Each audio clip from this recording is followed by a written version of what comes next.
Good evening all of you. आज आपण घटक क्रमांक 3 घटकाचं नाव आहे भूमिती. यामध्ये बिंदू, रेषाखंड, रेषा, किरण, प्रतल व कोन हा उपघटक पाहणार आहोत. याच्यामध्ये आपण सरळ कोन म्हणजे काय, शून्य कोन, पूर्ण कोन, प्रविशाल कोन, विरुद्ध कोन, संगत कोन, पूरक कोन, कोटी कोन अशा अनेक प्रकारच्या संकल्पना अभ्यासणार आहोत.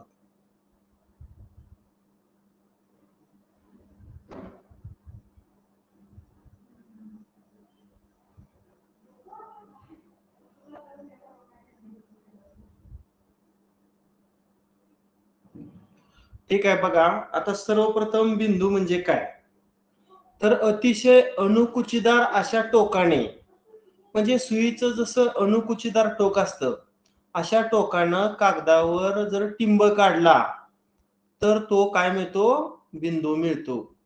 अतिशय अणुकुचीदार अशा टोकानं जर कागदावर टिंब काढला तर या ठिकाणी त्याला आपण बिंदू असं म्हणतो. आता ही बिंदू ही संकल्पना सगळ्यांनाच माहित आहे.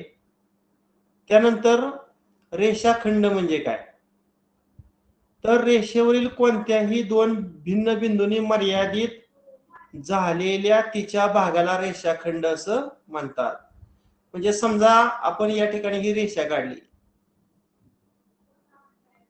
रेषा म्हटले की दोन्ही बाजूला बाण आलं पहा. मग या रेषेवर आपण दोन भिन्न बिंदू घेतला अशा पद्धतीने, आणि या दोन भिन्न बिंदूंना मर्यादित झालेला जो भाग आहे, समजा या पहिल्या बिंदूला आपण ए नाव दिलं आणि दुसऱ्या बिंदूला बी नाव दिलं, तर हा भाग तयार झाला बघा. मग ही 2 नंबरची जी डायग्राम आहे त्या डायग्रामला आपण काय म्हणू शकतो, तर रेषाखंड असं म्हणू शकतो. सोबतच्या आकृतीमध्ये ए बी हा रेषाखंड दर्शवला असून ए आणि बी हे त्या रेषाखंडाचे दोन काय आहेत, तर अंत्यबिंदू आहेत. ठीक आहे. त्यानंतर तिसरं वाक्य पहा, समान लांबी असणाऱ्या रेषाखंडांना एकरूप रेषाखंड असे म्हणतात. तुम्हाला मी डायग्राम काढून दाखवतो. हा पहिला जो रेषाखंड आहे याचं नाव आपण ए बी घेतलं, आणि दुसरा जो रेषाखंड आहे त्याचं नाव सी डी घेतलं. समजा पहिल्या रेषाखंडाची लांबी किती आहे, तर 5 सेमी आहे, आणि दुसऱ्या पण रेषाखंडाची लांबी 5 सेमी आहे. बघा इथे कसं लिहिलेलं आहे, लेंथ ए बी 5 सेमी, म्हणजे ए बी या रेषाखंडाची लांबी 5 सेमी आणि लेंथ पी क्यू 5 सेमी. आता इथं आपण सी डी नाव दिलेलं आहे, तिथं बदलूया, इथं पी करतो आणि ह्या डी च्या जागेवर क्यू करतो. म्हणजे या पी क्यू या दुसऱ्या रेषाखंडाची लांबी सुद्धा किती आहे, तर 5 सेमी आहे. म्हणजे या दोन रेषाखंडाची लांबी समान आहे, म्हणून या ठिकाणी रेख ए बी आणि रेख पी क्यू एकरूप आहेत असं आपण म्हणतो, किंवा या दोन रेषाखंडांना एकरूप रेषाखंड असं म्हणतो. आता एकरूपतेचं सिंबॉल बघा, इथं फक्त बरोबर चिन्ह आहे पण त्याच्यावर असं आहे, एकरूपतेचं सिंबॉल आहे बघा. पुन्हा मी बाजूला काढून दाखवतो. बरोबर सिंबॉल काढायचा आणि त्याच्यावर असा आडवा एस काढायचा. हे काय आहे, तर एकरूपतेचं सिंबॉल आहे. हे एकरूपतेचं सिंबॉल आहे बघा. पुन्हा एकदा इथं काढून दाखवतो.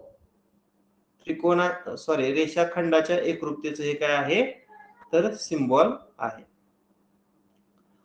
आता आपण रेषाखंड आणि बिंदू पाहिला. आता आपण पाहणार आहोत रेषा. रेषा म्हणजे अनंत बिंदूंचा संच की जो दोन्ही टोकांकडे अमर्याद असतो. बघा इथे मी शेजारी काढतोय पहा. दोन्ही बाजूला बाण काढायचं. ज्या बाजूला बाण आहे त्या बाजूला अमर्याद लांबी असते, लक्षात ठेवा. म्हणजे रेषेमध्ये अनेक अनंत बिंदू असतात. अनंत बिंदूंचा संच असतो. तो संच दोन्ही टोकाकडे अमर्याद असतो. ही अमर्यादता दर्शवण्यासाठी तिच्या दोन्ही टोकांना बाण दाखवतात आणि या रेषेची लांबी मोजता येत नाही. समजा या रेषेवर आपण एका बाजूला सी नाव दिलं आणि दुसऱ्या बाजूला डी नाव दिलं, तर या आकृतीला नाव रेषा सीडी असं आपण म्हणू शकतो.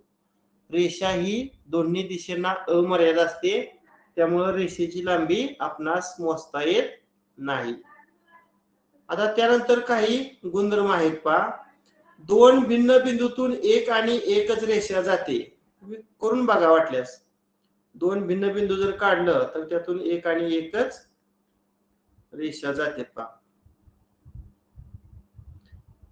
बघा, हा एक बिंदू घेतला आणि हा एक बिंदू घेतला. रेषा म्हणजे सरळ रेषा असा विचार करा बरं का. बघा, ह्या दोन भिन्न बिंदूतून एकच रेषा गेलेली आहे. दोन भिन्न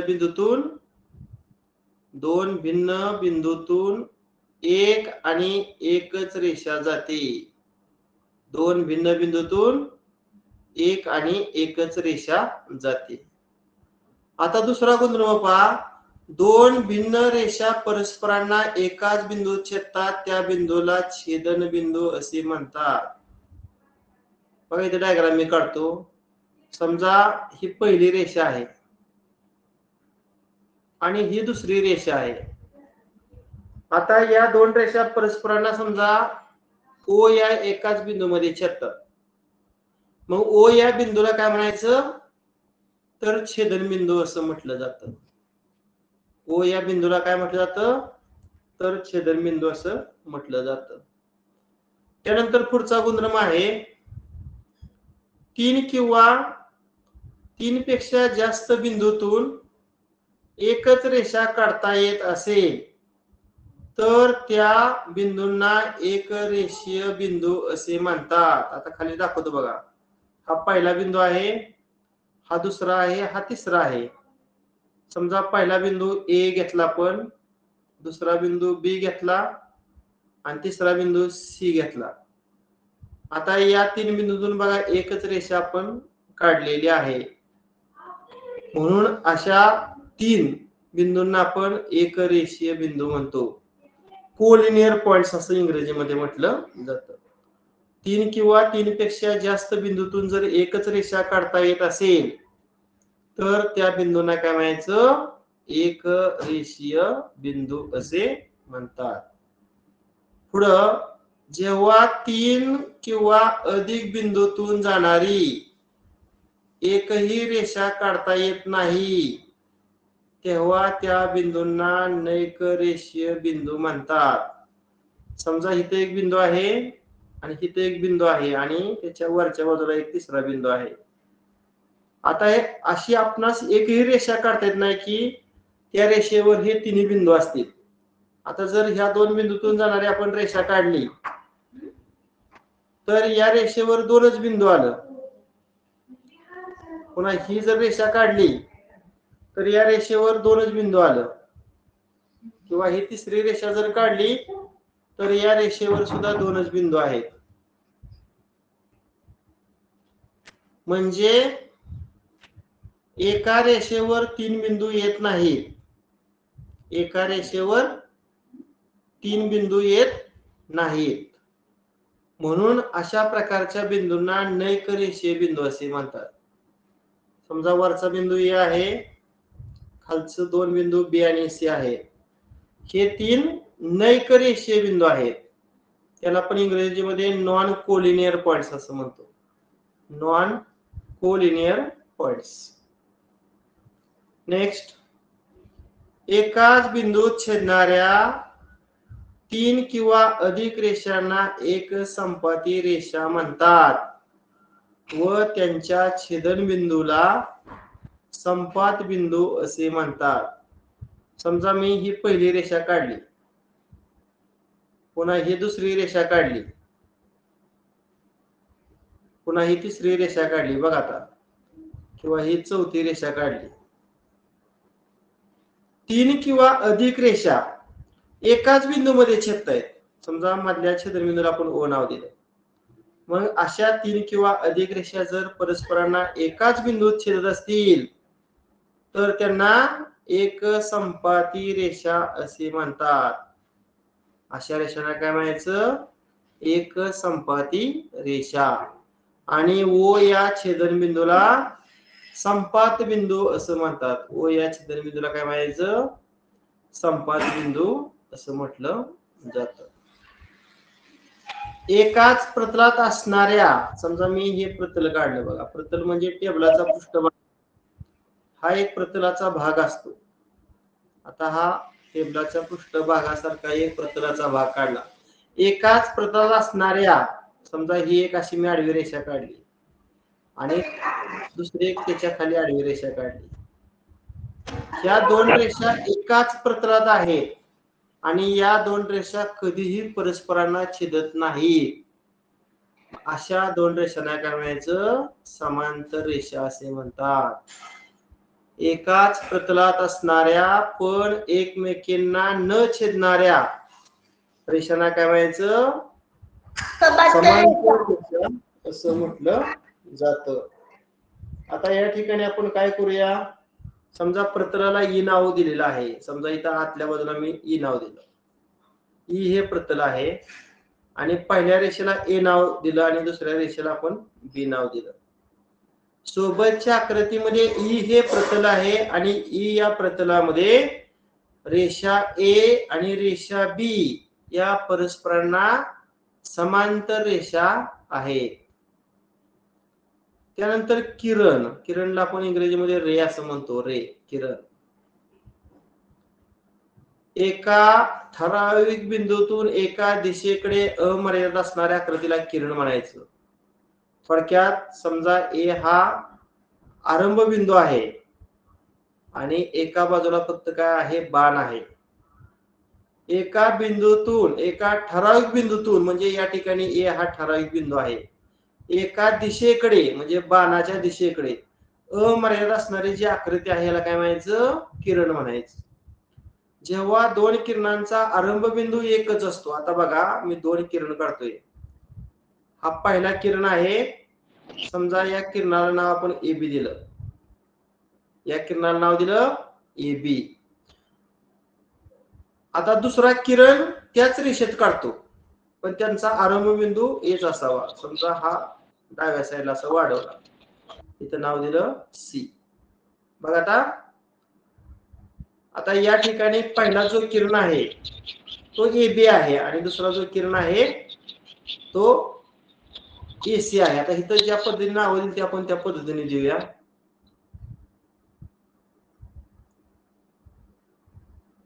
हा, आता मी काय करतो, इथं ओ हा आरंभ बिंदू घेतो आणि इकडच्या बाजूला नाव देतो ए, म्हणजे हा झाला किरण ओ ए. आणि त्याच रेषेत ओ न सुरुवात होणारा आपण इकडे एक किरण काढतो आणि इकडे नाव देतो बी. आता हा जो किरण आहे त्याचं नाव आहे किरण ओ ए आणि ओ न सुरुवात होणारा परंतु डाव्या दिशेला बाण असणारा जो किरण आहे त्याचं नाव आहे किरण ओ बी. हे दोन काय आहेत? तर विरुद्ध किरण आहेत. बघा, विरुद्ध किरणाची व्याख्या फार महत्वाची आहे. जेव्हा दोन किरणांचा आरंभ बिंदू एकच असतो. आता बघा, ओ ए चा पण आरंभ बिंदू ओच आहे आणि ओबी चा सुद्धा आरंभ बिंदू ओच आहे, म्हणजे या दोन किरणांचा आरंभ बिंदू एकच आहे. मात्र हे दोन्ही किरण एकाच रेषेवर आहेत. मात्र हे दोन किरण एकाच रेषेत आहेत म्हणून त्या दोन किरणांना विरुद्ध किरण असं म्हटलं जातं. म्हणून त्या दोन किरणांना काय म्हटलं जातं? तर विरुद्ध किरण असं म्हटलं जातं. आता बिंदूंची दरम्यानता, प्रत्येक बिंदू हा कोणत्या तरी दोन बिंदूंच्या मध्ये असतो. आता या ठिकाणी आकृती काढतो. समजा अशा पद्धतीची आकृती आहे. आकृतीमध्ये वाय हा बिंदू, म्हणजे मी दरम्यानताचा बिंदू वाय घेतो, पहिला जो आरंभ बिंदू आहे तो एक्स घेतो आणि शेवटचा जो अंतिम बिंदू आहे तो झेड घेतो. बघा वाय हा बिंदू एक्स आणि झेड या दोन बिंदूंच्या दरम्यान आहे आणि ती दरम्यानता अशा पद्धतीने लिहिली जाते. बघा इथं दोनच्या दरम्यानता दाखवलेला आहे. दोन्ही दरम्यानतामध्ये दरम्यानचा जो बिंदू आहे तो वायचा आहे. एक एंड पॉइंट एक्स, दुसरा एंड पॉइंट वाय. इथं पहिला एंड पॉइंट झेड घेतला तर तिसरा एंड पॉइंट पुढचा जो एंड पॉइंट आहे तो एक्स घेतलेला आहे. आता इथं पण असं लक्षात ठेवा, तुम्हाला इथं एक समीकरण असं तयार करता येईल, लेंथ एक्स झेड बरोबर लेंथ एक्स वाय आणि अधिक लेंथ वाय झेड असं आपण लिहू शकतो पहा. म्हणजे या रेषाखंडाची लांबी अधिक या रेषाखंडाची लांबी बरोबर पूर्ण रेषाखंडांची लांबी. समजा हा रेषाखंड 5 आहे, हा रेषाखंड 4 आहे, तर आपण ह्या समीकरणामध्ये एक्स वाय ची लांबी 5 लिहिली आणि वाय झेड ची लांबी जर 4 लिहिली तर एक्स झेड ची लांबी बघा बेरजेने येते 9. म्हणजे पूर्ण जो रेषाखंड आहे तो 9 एकक एवढ्या लांबीचा आहे. अशा पद्धतीने दरम्यानताचं आपण सूत्र तयार करू शकतो. आता प्रतल म्हणजे काय? आता प्रतलाचा छोटासा भाग म्हणजे आपण टेबलाचा पृष्ठभाग पाहिला अशा पद्धतीचा. हा प्रतलाचा काय आहे? छोटासा भाग आहे.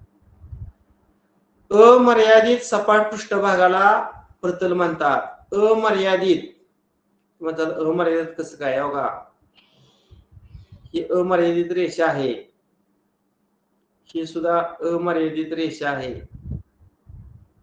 पुन्हा ही तिरकी सुद्धा अमर्यादित रेषा आहे आणि ही सुद्धा अशी अमर्यादित रेषा आहे. अमर्यादित सपाट पृष्ठभागाला काय म्हणायचं? मग प्रतल म्हणायचं. प्रतल अनंत बिंदूंनी बनलेले असते. 3 नैकरेषीय बिंदूतून फक्त एकच प्रतल जाते. बघा ही काही गुणधर्म लक्षात ठेवा. 3 नैकरेषीय बिंदूतून एकच प्रतल जाते. समजा इथे एक बिंदू घेतला, इथे एक बिंदू घेतला आणि इथे एक बिंदू घेतला. या 3 नैकरेषीय बिंदूतून फक्त एकच प्रतल जाते. जेव्हा परस्परांना छेदणाऱ्या दोन रेषांमधून फक्त एकच प्रतल जाते, म्हणजे समजा ही रेषा आणि ही रेषा परस्परांना छेदतात, मग परस्परांना छेदणाऱ्या या दोन रेषांमधून फक्त एकच प्रतल जाते. जेव्हा दोन प्रतले परस्परांना छेदत नाहीत तेव्हा त्यांना समांतर प्रतले म्हणतात. बघा जेव्हा दोन प्रतले परस्परांना छेदत नाहीत तेव्हा त्यांना समांतर प्रतले म्हणतात. आणि जर दोन प्रतले परस्परांना छेदत असतील, समजा हे एक प्रतल आहे आणि याला छेदणारं समजा अजून एक प्रतल तुम्ही काढलं, बघा परस्परांना छेदणारी जर तुम्ही दोन प्रतल काढली, समजा अशा पद्धतीचे एक प्रतल तुम्ही काढलं, तर ह्या दोघांचा पहा जो छेद आहे तो हा एकच काय असतो? तर रेषा असते. जेव्हा दोन प्रतले परस्परांना छेदतात तेव्हा त्यांचा छेद एकच रेषा असतो. बरेच जण म्हणाल सर ही रेषा नाही तर हा रेषाखंड दिसतोय. प्रतल हे सर्व बाजूने अमर्यादित असतं, त्यामुळे प्रतल सुद्धा मी इथं मर्यादित दाखवलेलं आहे. खरं तर प्रतल हे असं असतं, म्हणजे त्याच पद्धतीनं या ठिकाणी दोन प्रतल परस्परांना छेदतात तेव्हा त्यांचा जो छेदसंच आहे तो सुद्धा एक काय असतो? रेषा असतो. एकच आरंभ बिंदू असलेल्या परंतु एकाच रेषेत नसणाऱ्या दोन भिन्न किरणामुळे, बघा आता मी हा OA किरण काढला पहा, मी हा कुठला किरण काढला? OA किरण काढला. आता ओच आरंभ बिंदू आहे परंतु वेगळ्या दिशेला दुसरा किरण काढतो.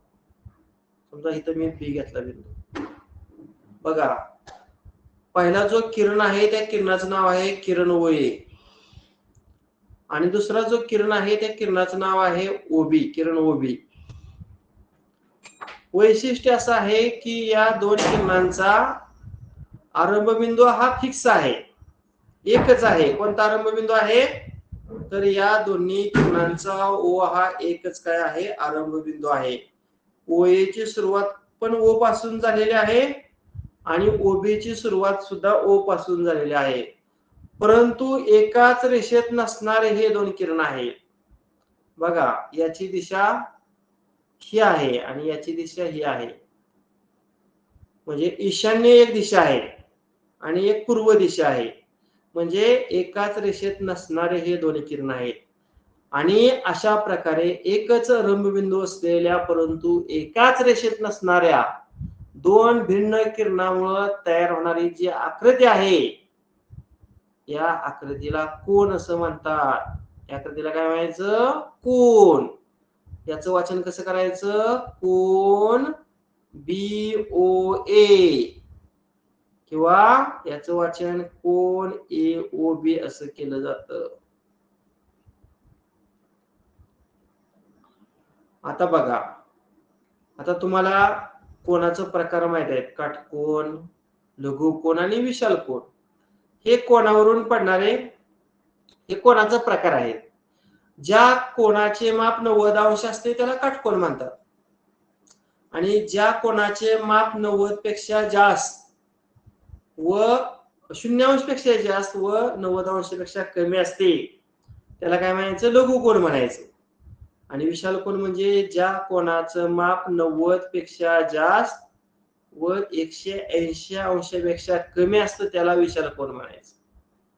मग आता समजा एखादा कोन जर 30 अंशाचा असेल तर त्याला आपण लघुकोन असं म्हणू शकतो, आणि एखाद्या कोणाचं माप जर 120 अंश असेल तर त्या कोणाला आपण विशाल कोन असं म्हणतो, आणि एखाद्या कोणाचं माप जर 90 अंश असेल तर तो काटकोन असतो. आता हे बेसिक आहे.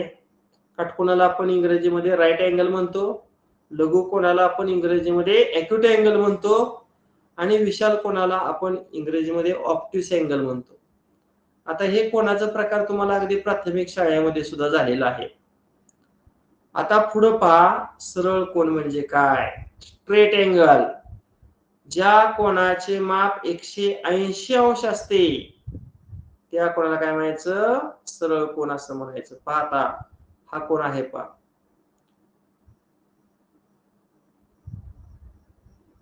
बघा. आता ह्या कोणाचं जर तुम्ही माप मोजलं तर ते बरोबर 180 बनणार आहे. ज्या कोणाचे माप 180 अंश असते त्या कोणाला काय म्हणायचं? सरळ कोन असं म्हणायचं.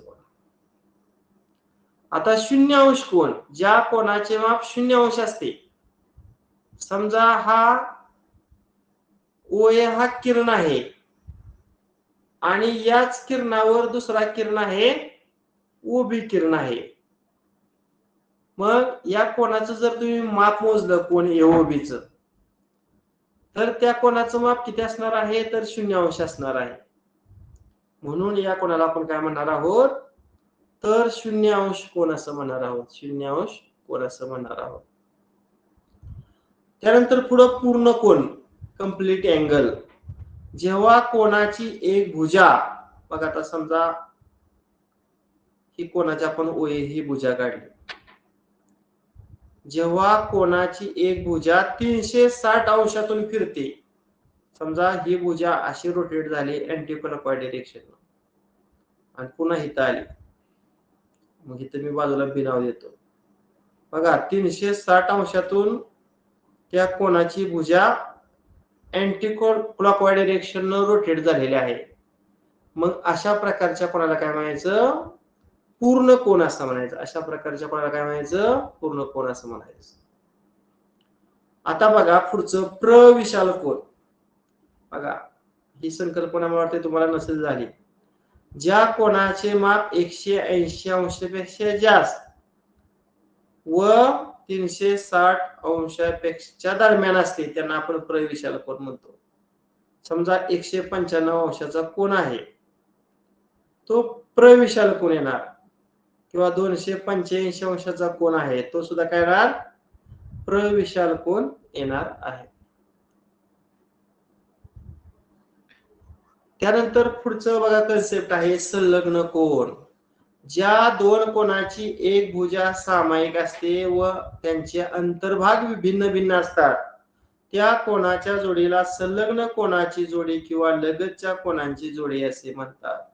आता इथं आकृती काढून दाखवतो म्हणजे तुमच्या अजून लक्षात येईल बघा.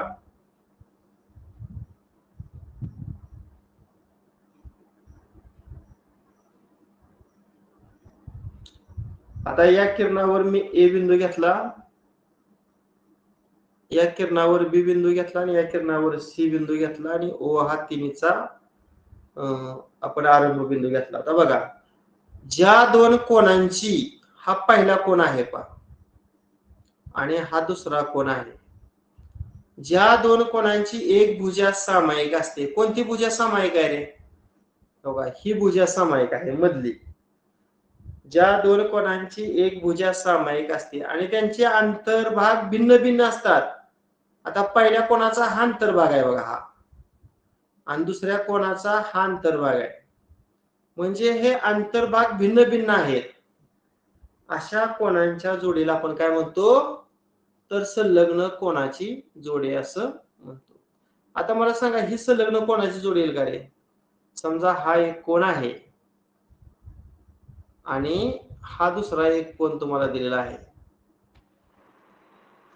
येतील का संलग्न कोण? बघा नाही, या दोन कोणाची एक भुजा सामायिक नाही म्हणून ही संलग्न कोणाची जोडी येणार नाही. फक्त ही पहिल्या कल्पनेमध्ये बघा ही संलग्न कोणाची जोडी. संलग्न कोणाची जोडी होण्यासाठी एक भुजा सामायिक असायला हवी आणि त्यांचे जे अंतर्भाग आहेत ते भिन्न भिन्न असायला हवे. त्यानंतर रेषीय जोडीतील कोण, ज्या संलग्न कोणांच्या असामायिक भुजा विरुद्ध किरण असतात. ज्या संलग्न कोणाच्या असामायिक भुजा, बघा आता इथं आकृती काढतो मी, लक्ष द्या तुमच्या. समजा पहिला जो किरण आहे तो ओ ए घेऊया आपण आणि दुसरा जो किरण आहे तो ओ बी घेऊया आणि ह्या किरणावर आपण सी, पहिला किरण ओ ए, दुसरा किरण ओ सी आणि तिसरा किरण ओ ए घेतला. आता या दोन किरणांनी हा एक कोन तयार झाला आणि ह्या दोन किरणांनी हा दुसरा कोन तयार झाला. हा पहिला कोन आहे आणि हा काय आहे तर दुसरा कोन आहे. बघा हे दोन संलग्न कोन आहेत कारण या दोघांची ओसी ही सामायिक भुजा आहे आणि त्या दोघांचा अंतर्भाग सुद्धा कसा आहेत तर भिन्न भिन्न आहेत, म्हणून यांना आपण संलग्न कोणाची जोडी असं म्हणतो. आता याच्या ज्या असामायिक भुजा आहेत, पहिली असामायिक भुजा ओ ए आणि दुसऱ्या कोणाची असामायिक भुजा ओ बी. आता ह्या ज्या दोन असामायिक भुजा आहेत त्या परस्परांचे विरुद्ध किरण आहेत पहा. या असामायिक भुजा ज्या आहेत ते एकमेकांचे काय आहेत विरुद्ध किरण आहेत. अशा प्रकारची संलग्न किंवा लगतच्या कोणांची जी जोडी आहे त्यांना आपण काय म्हणतो रेषीय जोडीतील कोन असं म्हणतो. आणि मग या रेषीय जोडीतील कोणांच्या मापांची बेरीज किती असते 180. म्हणजे माप कोन, पहिल्या कोणाचं नाव बी ओ सी प्लस दुसऱ्या कोणाचं माप म्हणजे माप कोन एओ सी, माप कोन बीओ सी अधिक माप कोन एओ सी बरोबर 180 अंश. रेषीय जोडीतील कोणांच्या मापांची बेरीज 180 अंश असते. त्यानंतर विरुद्ध कोन, बघा मी तर डायग्राम काढून दाखवतो अगोदर. समजा हा एक आपला कोन आहे, जेव्हा एका कोणाच्या भुजा, आता या कोणाची ही पहिली भुजा आहे आणि या कोणाची ही दुसरी भुजा आहे. या दुसऱ्या कोणाच्या भुजेचं विरुद्ध किरण म्हणजे याच्या रेषेमध्ये दुसरा किरण काढला आणि याच्या रेषेमध्ये दुसरा किरण काढला. समजा ओ हा त्या चारी किरणांचा सामायिक आरंभ बिंदू आहे. इथं ए घेतो, इथं बी, इथं सी आणि इथं बिंदू घेतला मी शेवटचा डी. आता एओ ओ ए म्हणूया, ओ ए चा विरुद्ध किरण ओ सी पहा, ओ ए आणि ओसी हे दोन विरुद्ध किरण आहेत. तसंच ओडी आणि ओबी हे सुद्धा विरुद्ध किरण आहेत. ओडी आणि ओबी हे सुद्धा काय आहेत तर विरुद्ध किरण आहेत. जेव्हा एका कोणाच्या भुजा दुसऱ्या कोणाच्या भुजांचे विरुद्ध किरण असतात तेव्हा त्या कोणाला काय म्हणायचं तर विरुद्ध कोण असं म्हणायचं. आणि गोंधळ माहित आहे, हा कोण सारख्या मापाचा असतो. त्याच पद्धतीने हा कोण आणि हा कोण सारख्या मापाचा असतो.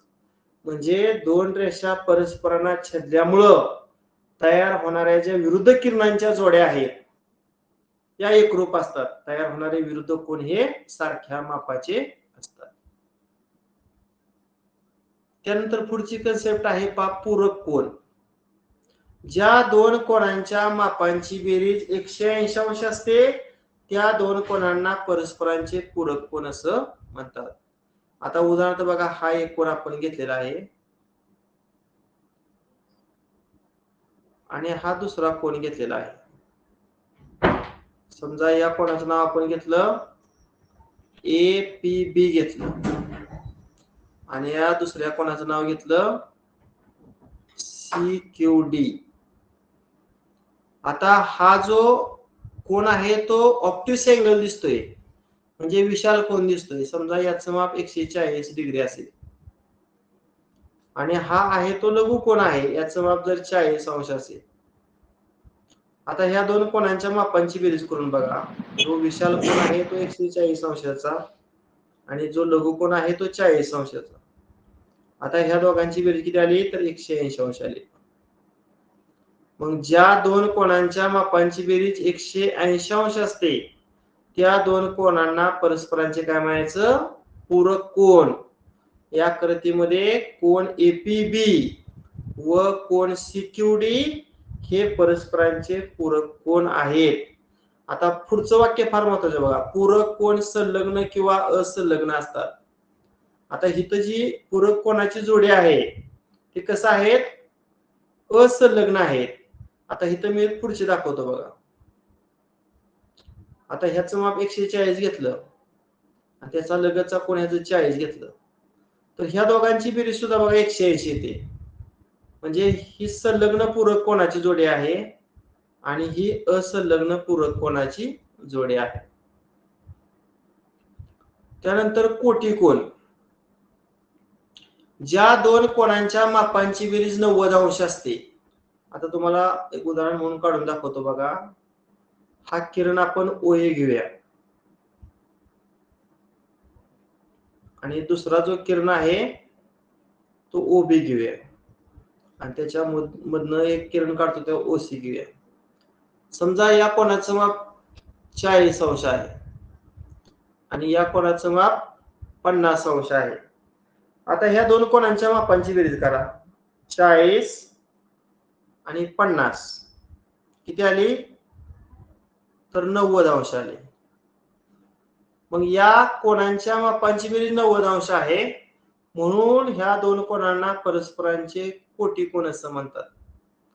पण हे कोटी कोन कसं आहेत रे संलग्न आहेत. संलग्न आहेत म्हणजे या दोन कोणांची एक भुजा कशी आहे सामायिक आहे आणि त्यांचा अंतर्भाग कसा आहे तर भिन्न भिन्न आहे. आता दुसरी कोटी कोणाची मी एक जोडी काढतो बघा. हा एक कोन आहे आणि हा दुसरा कोन आहे. आता हे तर याचं माप 40 अंश आहे आणि याचं माप समजा 50 अंश आहे. आता इथं पण दोघांची बेरीज किती येते तर 90 येते. पण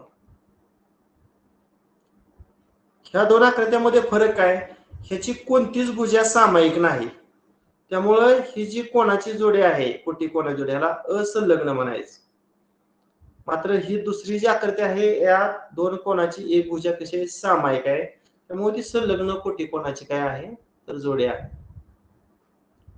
त्यानंतर पुढं अँगल बायसेक्टर कोन दुभाजक म्हणजे काय बघा.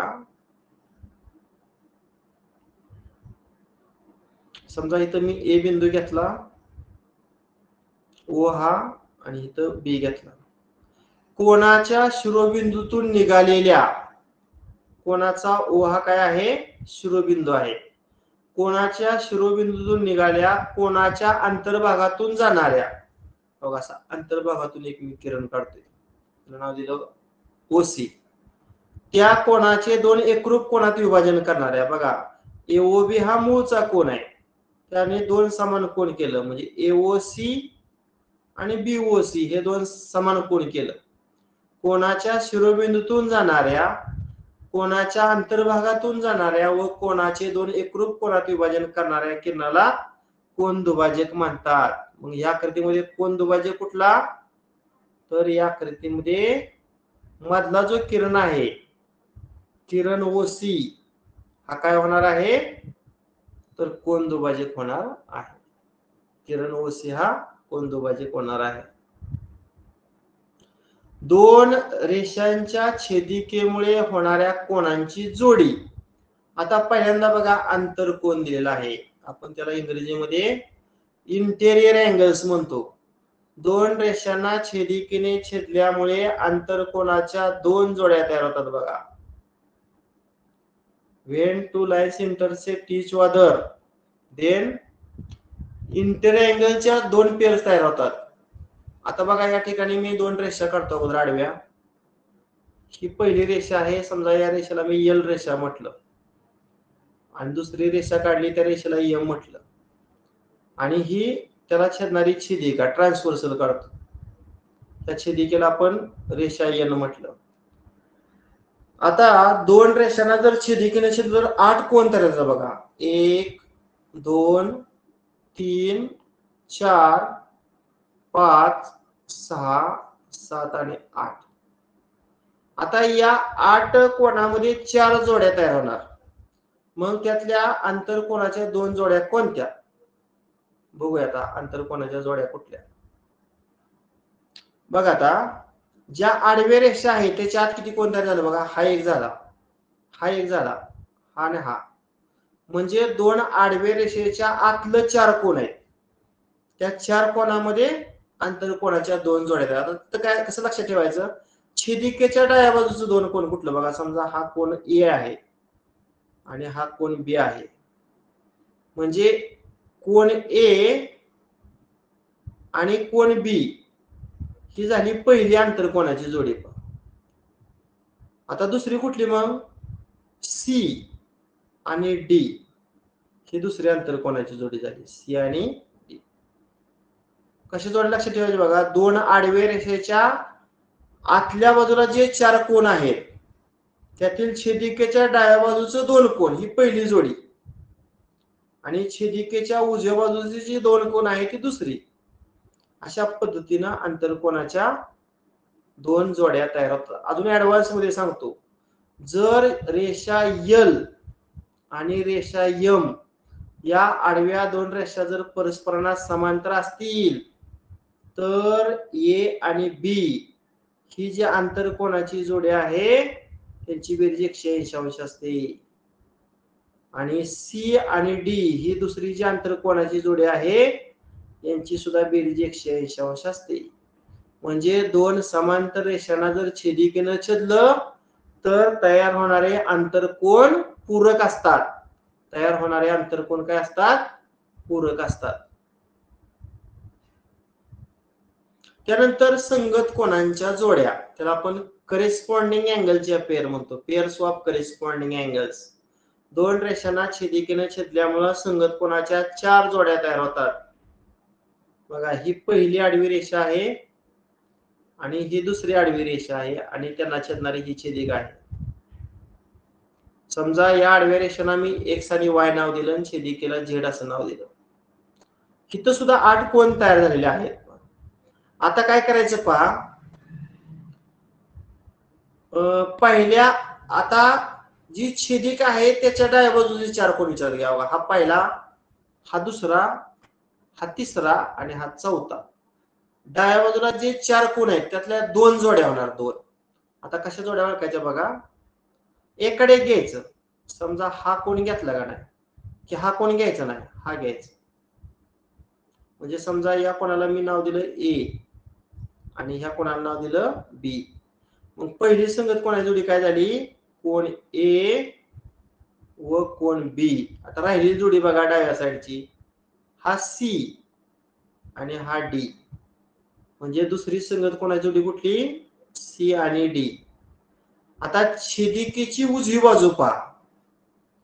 आता इथं समजा मी ई बिंदू घेतला, आता हा कोण सोडायचा आणि त्यानंतर इथं एफ घेतला, तर ई आणि एफ ही तिसरी संगत कोणाची जोडी झाली. आता हे राहिलेले दोन कोण बघा, हा कोण समजा मी जी घेतला आणि हा कोण एच घेतला, तर जी आणि एच ही चौथी संगत कोणाची जोडी झाली. अशा पद्धतीनं दोन रेषांना जर छेदिकेनं छेदलं तर संगत कोणाच्या 4 जोड्या तयार होतात. संगत कोणाच्या किती जोड्या तयार होतात? 4 जोड्या तयार होतात. आता ह्याच्यामध्ये अजून ऍडव्हान्स माहिती सांगतो.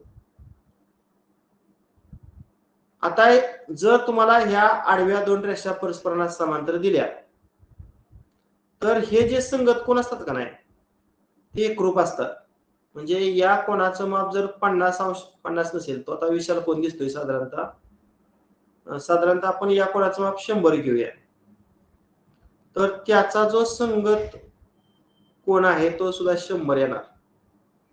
म्हणजे जर दोन समांतर रेषा असतील किंवा दोन समांतर रेषांना जर छेदिकेनं छेदलं तर तयार होणारे संगत कोण एकरूप असतात.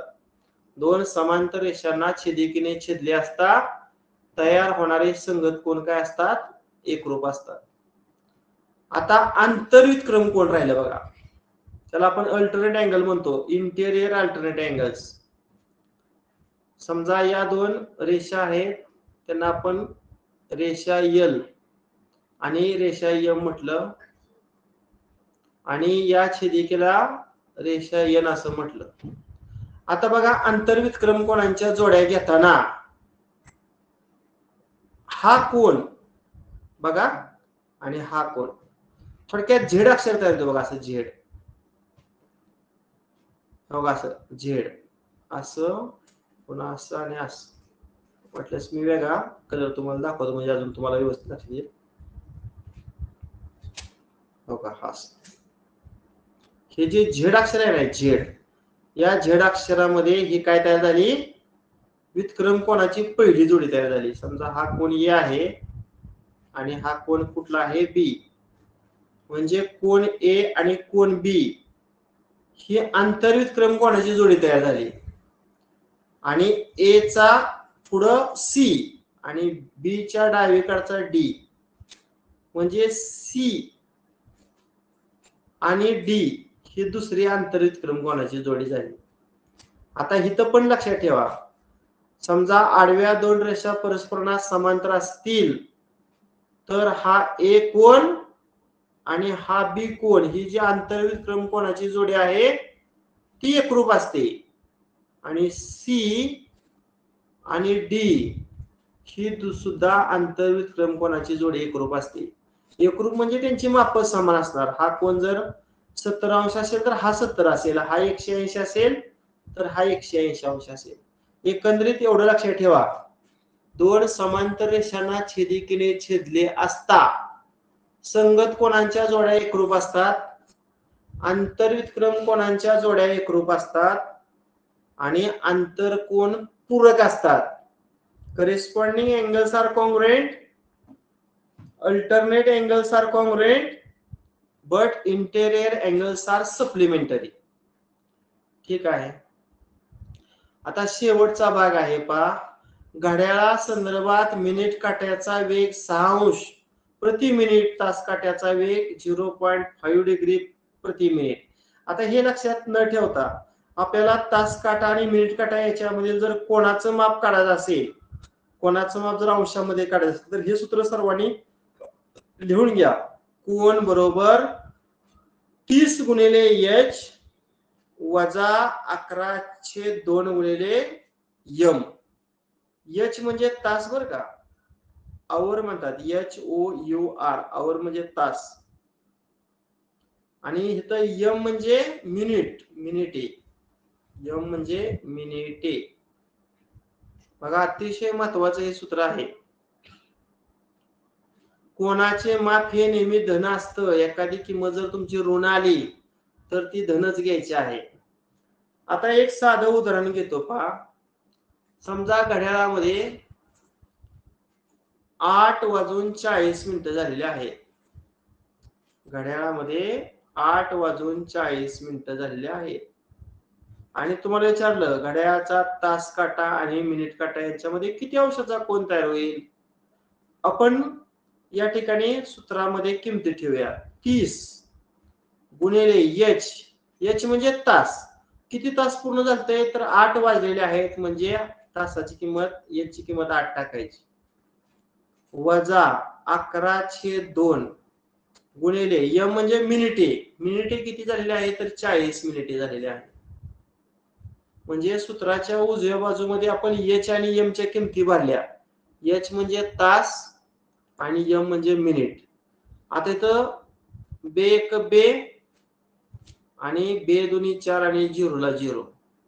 आता पहिला गुणाकार अगोदर करूया. 30 आणि 8 चा 3 8 24 आणि त्याच्यावर 1 0 म्हणजे 240 आला ना. 11 आणि 20 चा गुणाकार केला तर 11 दुनी 22 आणि वरचा 1 0 आणि मग 240 आणि 220 ची जर वजाबाकी केली तर ती 20 अंश येते.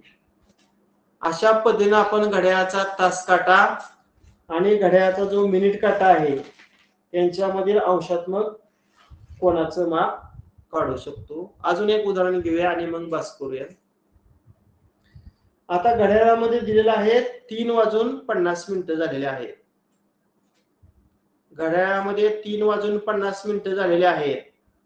तर घड्याळाचा तास काटा व मिनिट काटा याच्यामधील कोनाचं माप किती. वरच्या सूत्रामध्ये आपण किमती भरूया.